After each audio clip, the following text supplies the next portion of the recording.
Today we will study about the organization of data. पिछले lecture में हमने पढ़ा था कि डेटा कैसे कलेक्ट किया जाता है। उसका नेक्स्ट स्टेप है जो भी हमने डेटा कलेक्ट किया उसको ऑर्गेनाइज करना है। तो इस लेक्चर में हम पढ़ेंगे a brief introduction, then editing data, classification, types of classification, tabulation of data, parts of table, and then differentiate between classification and tabulation. First of all, a brief introduction. जो भी हम डेटा कलेक्ट करते हैं वो complex होता है और unorganised होता है। तो कॉम्प्लेक्स और अनऑर्गेनाइज्ड डेटा से हम कुछ भी कंक्लूड नहीं कर सकते, हमें पता ही नहीं चलेगा जो भी हमने डेटा कलेक्ट किया उसका मीनिंग क्या है। तो उससे कोई मीनिंगफुल चीज निकालने के लिए, कुछ मीनिंगफुल कंक्लूजन निकालने के लिए हमें उसे पहले ऑर्गेनाइज करना पड़ेगा और उसे एक मीनिंगफुल फॉर्म में प्रेजेंट करने की जरूरत पड़ती है। तो यहाँ पे हमारा ऑर्गेनाइजेशन ऑफ डेटा काम आता है कि किस तरह से हमें उसको ऑर्गेनाइज करना है। It is essential to arrange the data in a definite form, तभी हम उसमें से कुछ ना कुछ कंक्लूड कर पाएंगे। अब ऑर्गेनाइजेशन करने के 3 स्टेजेस हैं। First of all editing the data, then classification of data and then tabulation of data. First of all editing of data. Editing of data refer to detect possible errors, जो भी हमारे data में errors हैं और जो भी irregularities हैं। जब भी हमने डेटा कलेक्ट करते हैं तब हमें सिर्फ इतना माइंड में होता है कि हमने डेटा कलेक्ट करना है, और वो डेटा किसी भी फॉर्म में हो सकता है, सर्वे की फॉर्म में हो सकता है, क्वेश्चनर की फॉर्म में हो सकता है। तो उसमें कुछ एरर्स हो सकते हैं, इरेगुलरिटीज भी हो सकती हैं। तो उन इरेगुलरिटीज और एरर्स को रिमूव करने की जरूरत पड़ती है, क्योंकि तभी हमारा जो भी कंक्लूजन होगा वो एक्यूरेट हो पाएगा।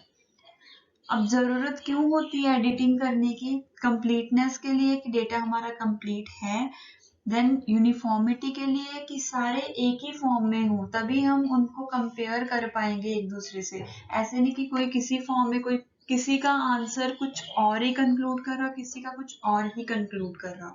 तो एक यूनिफॉर्मिटी होनी जरूरी है ताकि हम दोनों आंसर्स को कंपेयर कर सकें। देन कंसिस्टेंसी, डेटा की कंसिस्टेंसी होनी जरूरी है, और सबसे इम्पोर्टेंट डेटा एक्यूरेट होना जरूरी है। डेटा को एक्यूरेट करने की जरूरत पड़ती है, तभी हम डेटा की एडिटिंग करते हैं। जब डेटा एडिट हो गया उसके बाद हमने उसकी क्लासिफिकेशन करनी है। क्लासिफिकेशन का मतलब है डेटा को अरेंज करना ग्रुप्स में या क्लासेस में according to its resemblance and similarities. Resemblance और सिमिलैरिटीज के बेस पे हमने डेटा को क्लासीफाई करना, डिफरेंट क्लासेस में अरेंज करना है, डिवाइड करना है। फॉर एग्जाम्पल, अगर मैं इस चीज का मैंने डेटा कलेक्ट किया हो कि मेरे डेल के लैपटॉप से कितने लोग सेटिस्फाइड है, तो क्लासेस बन सकती हैं कि जो लोग सेटिस्फाइड हैं और जो लोग सेटिस्फाइड नहीं है। फर्दर उसके अंदर क्लासेस बन सकती हैं कि जो सेटिस्फाइड है लोग वो उसकी बैटरी बैकअप से सेटिस्फाइड है, उसकी प्रोसेसिंग पावर से सेटिस्फाइड है, उसके लुक से सेटिस्फाइड है। तो ये डिफरेंट डिफरेंट क्लासेस बना के हम डेटा को डिफरेंट अरेंज कर देंगे अलग अलग क्लासेस के अंदर। अब इसके मेरिट्स क्या हैं? First of all unambiguity. Ambiguous का मतलब होता है कि सेम चीज के अगर डबल मीनिंग निकल रहे हो। तो अनएम्बिग्यूटी है कि डबल मीनिंग अगर निकल रहे हो तो हमें क्लियर होना चाहिए कि ये मीनिंग किस चीज के लिए है। अगर किसी ने इतनी बात बोली है कि मैं लैपटॉप से, डेल के लैपटॉप से सेटिस्फाइड हूँ, तो अपने मन से नहीं सोच लेना है कि वो सिर्फ पावर, बैटरी बैकअप के लिए ही सेटिस्फाई है, या उसको इसका कलर सही लग रहा है, प्रोसेसिंग पावर सही लग रही है, और वो किस चीज के लिए सेटिस्फाई है। आगे फर्दर हमने क्लासेस बनाई हुई होंगी तो हम क्लियरली कह सकते हैं कि पर्सन सेटिस्फाई है, तो वो किस चीज के लिए, बैटरी बैकअप के लिए या किसी और क्वालिटी के बेस पे। देन स्टेबिलिटी होनी जरूरी है। फ्लेक्सिबिलिटी के लिए ये हेल्पफुल करता है क्लासिफिकेशन में। होमोजेनिटी का मतलब होता है कि सेम टाइप के जो भी आंसर्स हैं हमें एक क्लास के अंदर मिल जाते हैं। कंपैरिजन करने के लिए बहुत इजी होता है। प्रेजेंटेशन करने के लिए हेल्पफुल होता है कि हम प्रेजेंट कर सकते हैं कि 80% पर्सन सेटिस्फाइड है और 20% पर्सन सेटिस्फाइड नहीं है। प्रेजेंट कर सकते हैं, इसको ग्राफ की फॉर्म में प्रेजेंट कर सकते हैं, फिर 80 और 20 परसेंटेज को, या पाई चार्ट के फॉर्म में, मतलब प्रेजेंटेशन करना इजी हो जाता है अगर हम क्लासिफिकेशन फॉलो करते हैं।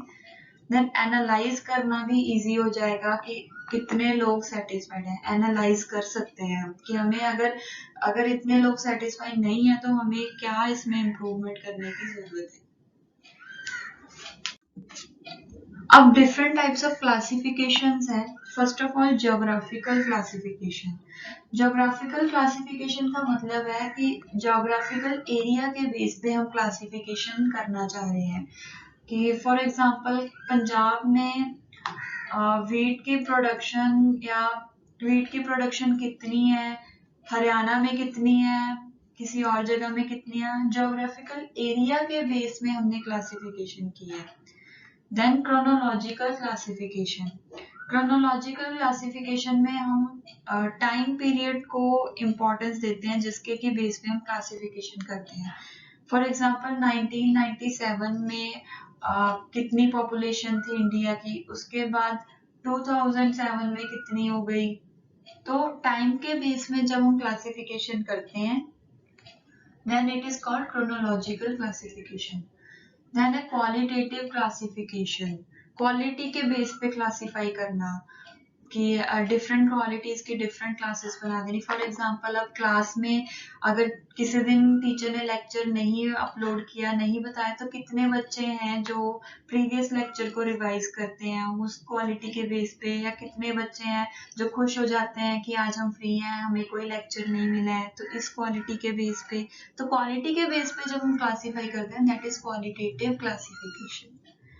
आफ्टर दैट क्वांटिटेटिव क्लासिफिकेशन, इसमें हम मेजरेबल क्वांटिटी को यूज करते हैं, जैसे हाइट हो गई, वेट हो गई, वेजेस हो गए, टाइम प्रोडक्शन हो गई, या किसी तरह से क्वांटिटी हो जो जिसे कि हम मेजर कर सकते हैं। अब क्वांटिटेटिव क्लासिफिकेशन के अंडर भी दो तरह के वेरिएबल्स यूज होते हैं, discrete and continuous. Discrete variable जो कि फ्रैक्शन के फॉर्म में नहीं हो सकते हैं। फॉर एग्जाम्पल अगर एम्प्लॉय है किसी कंपनी में, एक एम्प्लॉय हो सकता है, 2 हो सकते हैं, 3 हो सकते हैं, 4 हो सकते हैं, लेकिन ऐसे नहीं हो सकता कि 2.5 एम्प्लॉय है, 3.5 एम्प्लॉय है, ऐसे नहीं हो सकता है। तो that is discrete variable. Continuous है, उसमें हम एक रेंज दे देते हैं। कंटिन्यूस है कि जैसे कितने एम्प्लॉय है जो डेली के 0 से 100 वेजेस तक, $100 तक की वेजेस मतलब ले लेते हैं, 100 वेजेस, और कितने हैं जो 100 से 200 तक की वेजेस अर्न कर लेते हैं। तो ये कंटिन्यूस वेरिएबल है, इसमें एक रेंज आ जाती है। So after the classification we have tabulation. Tabulation का मतलब है कि डेटा को हम रोज और कॉलम्स की फॉर्म में अरेंज करते हैं। टेबल की फॉर्म में हमने डेटा को अरेंज करना है। उससे क्या होता है कि हमारा डेटा प्रेजेंट करने के लिए बहुत इजी होता है, कंपेयर करने के लिए बहुत हेल्पफुल होता है। प्रेजेंटेशन और कंपैरिजन में हेल्पफुल होता है tabulation of data. So there are various parts of table. First of all we have table number. या सबसे टॉप में आता है टेबल नंबर। हमने कई बार बुक्स में भी देखा होगा कि जब भी कोई टेबल होता है तो उसके ऊपर हेडिंग में या लिखा होता है कि टेबल 4.1, टेबल 3.1। तो वो टेबल नंबर होता है कि अगर एक से ज्यादा कई सारे हमारे पास टेबल है तो कौन सा वाला टेबल हम रेफर कर रहे हैं। तो टेबल नंबर हर एक टेबल को एक यूनिक आइडेंटिटी प्रोवाइड करता है। After that title. Table number के जस्ट नीचे होगा टाइटल कि हमारा टेबल का टाइटल क्या है, किस चीज का टेबल है ये। After that we have captions and stubs. जो भी कॉलम्स होंगी, कॉलम की हेडिंग होगी कैप्शन, वेयर एज जो स्टब है वो रोज की हेडिंग होगी। कॉलम की headings are caption, whereas rows की हेडिंग आर स्टब्स। और जितने भी कॉलम होंगे हर एक कॉलम का एक अलग कैप्शन होगा। After that main body of the table, जो भी कॉलम और रो के अंदर हमने लिखना है, या that is called the main body of table. Then ruling and spacing. Ruling and spacing are horizontal lines. जैसे यहाँ पे भी ये देखो, ये हमने हॉरिजॉन्टल लाइन यूज की हुई है, ये और ये। तो एक कॉलम को दूसरे कॉलम के हॉरिजॉन्टल और वर्टिकल दोनों लाइंस होगी, एक कॉलम को दूसरे कॉलम से अलग करने के लिए हम ये लाइंस यूज करते हैं, स्पेसिंग यूज करते हैं, ताकि कंफ्यूज ना, अनएम्बिगुअस रहे, कंफ्यूज ना हो जाए हम कि कौन सा वाला डेटा किस कॉलम के अंडर है। After that we have header note. Header note head note title के जस्ट नीचे होगा। हेड नोट में अगर हमने कुछ भी हेडिंग प्रोवाइड करनी है, थोड़ी सी डिस्क्रिप्शन देनी है, तो वो आ जाती है हेड नोट के under. Then we have foot note. Foot note table के लास्ट में होगा, जिसमें हमने कुछ ना कुछ टेबल के बारे में डिस्क्राइब करना है, जो कि टेबल के अंदर ना हो, कुछ डिफरेंट चीज कुछ बतानी हो, कि फॉर एग्जांपल कि ये वाला टेबल है, तो ये वाला टेबल सिर्फ कॉमर्स वालों के लिए यूज हो सकता है या सिर्फ कंप्यूटर साइंस के लिए यूज होता है, तो फुट नोट में हम ऐसी चीजें लिख देते हैं। After that source note. Source note का मतलब होता है कि प्रीवियस लेक्चर में हमने पढ़ा था सेकेंडरी डेटा। सेकेंडरी डेटा होता है डेटा जो कि कहीं और से हमने इंपोर्ट किया हो, खुद प्राइमरीली हमने खुद नहीं बनाया वो डेटा। तो अगर हमारा टेबल सेकेंडरी डेटा है, कहीं और से हमने जस्ट उसको रेफर किया है, इंपोर्ट किया है, तो वहां का सोर्स लिखना होता है यहाँ पे कि ये डेटा, ये टेबल मैंने कहाँ से इंपोर्ट किया है, then that is source note. सिर्फ टेबल में ही नहीं होता, ये कोई इमेज हम अगर हमने इंपोर्ट किया तो उसका भी हम सोर्स नोट लिखते हैं, कोई और अगर हमने डेटा इंपोर्ट किया होता है तो उसका भी हम सोर्स नोट लिखते हैं। So these are the parts of table. After that classification versus tabulation. बड़ी सिंपल क्लासिफिकेशन, बड़ी सिंपल डिफरेंशिएशन है। क्लासिफिकेशन में हम क्लासेस में डिवाइड करेंगे डेटा को, वेयर एज टेबुलेशन में हम रोज और कॉलम्स में डेटा को डिवाइड ऑर्गेनाइज करेंगे। It happens after the data has been collect. जब हमने डेटा कलेक्ट कर लिया उसके बाद हम क्लासिफिकेशन करेंगे, और जब हमने क्लासिफिकेशन कर ली तब हमने टेबुलेशन करनी है। They arrange data based on their characteristics and behavior. Characteristics और behavior के basis पे हम different classes बनाते हैं और उसके अंदर ही हम डेटा को क्लासीफाई करते हैं, अरेंज करते हैं।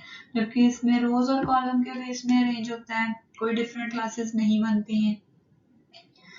To make the process analysing करने के लिए हेल्पफुल हो, इसलिए हम क्लासिफिकेशन करते हैं, और रिप्रेजेंटेशन करने के लिए हेल्पफुल हो, इसलिए हम टेबुलेशन करते हैं। It divides the data into groups and सब ग्रुप्स, और and this divide the data into basis of heading and सब हेडिंग्स। देखो यहाँ पे मैंने सोर्स लिखा हुआ है, ये है सोर्स नोट, क्योंकि ये मैंने डिफरेंस के इमेज नेट में इस वाले लिंक से डाउनलोड की थी, तो ये मैंने यहाँ पे रेफरेंस दिया हुआ है, this is the source note. Same source note table के लिए भी होगा। तो ये था ऑर्गेनाइजेशन ऑफ डेटा, कि हमने डेटा को किस तरह से ऑर्गेनाइज करना है। After data collection, data collect करने के बाद डेटा को ऑर्गेनाइज करना होता है।